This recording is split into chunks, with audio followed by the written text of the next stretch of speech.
দেখুন তো জায়গাটি চিনতে পারেন কি না। এখানে যিনি শুয়ে আছেন তিনি সারা বিশ্বের অসাম্প্রদায়িকতার এক উজ্জ্বল নক্ষত্র, এক প্রবাদ পুরুষ।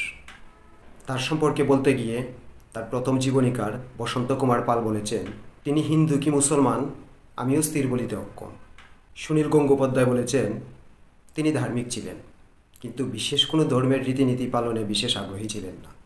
সব ধর্মের বন্ধন ছিন্ন করে মানবতাকে সর্বোচ্চ স্থান দিয়েছিলেন তিনি।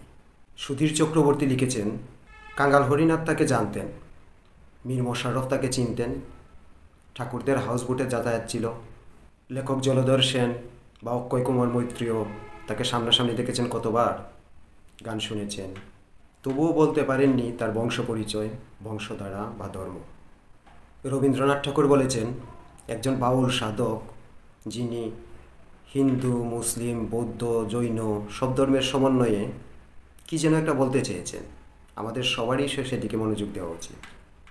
আর তিনি নিজে বলেছেন, এমন সমাজ কবে গো সৃজন হবে, হিন্দু, মুসলিম, বৌদ্ধ, খ্রিস্টান জাতিগোত্র নাহি রবে।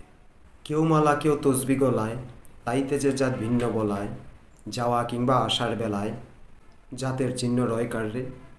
তিনি উপহাস করে বলেছেন, জাত গেল বলে একই আজব কারখানা, সত্য কাজে কেউ নয় রাজি, সবই দেখি তা না না।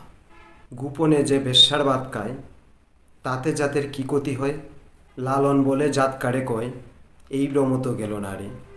হ্যাঁ, তিনি আর কেউ নন, অন্যতম প্রবাদ পুরুষ লালন শাহ, সাইজি।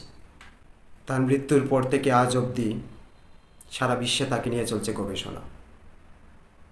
চলবে ততদিন যতদিন ধর্মের দেয়ালে বিভেদ আটকে থাকবে, ধর্মের নামে মানবতা লুণ্ঠিত হবে।